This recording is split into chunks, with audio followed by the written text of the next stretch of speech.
Good afternoon everyone, and this is the TOS 1A flamethrower system from Russia or the Soviet Union. The TOS 1 was the Soviet Union one.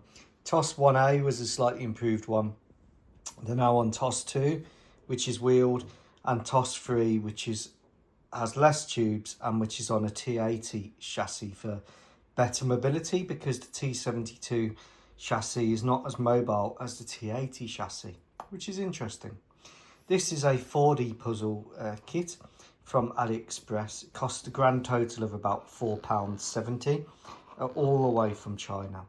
For what they are, which is wargaming models, they're really lovely little models. I've just done this in an overall olive drab finish, because the Russian finishes do get quite worn in combat. Given it some weathering here and some weathering at the front, you tend to see that the front has gone silver, because that's where the warheads, as the rockets burn, has burnt off some of the paint. And again on the rear, bit of rust and silver there. Silver and rust on the feet, and underneath, as you can see, it's a fully detailed model underneath. Now there are some simplicities of this model against the Model Collect ones, but the Model Collect ones is about 10 times the price. So this is a really good little flamethrower system.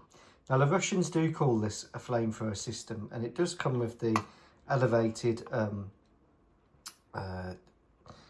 rod that elevates it, but I've done mine in the transport or stowed position. It does come with some detail as well on the turret. So the heavy flamethrowers are attached to the Russian chemical troops, as they were sitting outside the general artillery systems, and the weapon itself is a thermobaric rocket.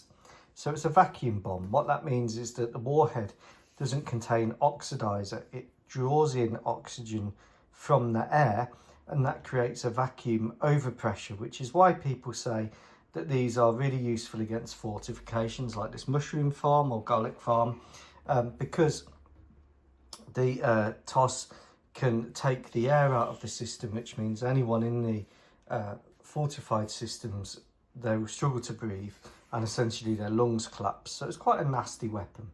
Creates a good sized blast impact, but it is slightly wrong when people compare these to nuclear weapons. They're completely different categories.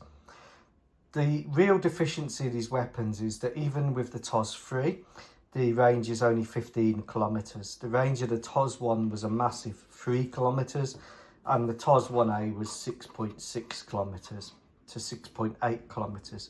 So what that meant and what that means in modern combat is that in the war in Ukraine, the Ukrainian drone operators can hit these because they have to get very close to the Ukrainian defensive positions, and when they are hit, they simply explode in a massive vacuum bomb fireball.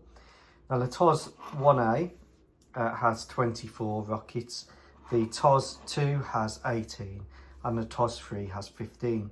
So the Russians have reduced the amount of rockets per vehicle, because when they are hit, they just explode. Now, what would I say about this vehicle? Is there a comparative Western system? Sure, the West has used and does have the ability to make thermobaric weapons, but they tend not to do it. They tend to rely on even greater long distance fires using more accurate weapons. Is this useful in the war in Ukraine? Yep, it certainly is if you've got a fortified position. But is it highly vulnerable? Yes, it is. And that's because it has to get so close to the front to use those weapons. So devastating, but vulnerable. I'm giving these to my what if bad actor enemy, Angola. I hope you like this. The 4D model is great. If you are wargaming in 1/72 and you do want a load of TOS 1As, look no further, because this is a superb wargaming model. If you're worried about adding extra detail and you want perfect detail, then I would look for the Model Collect one.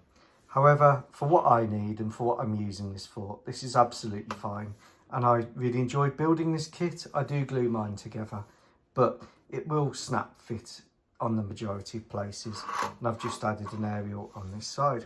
So there we go, the TOS 1A Buratino.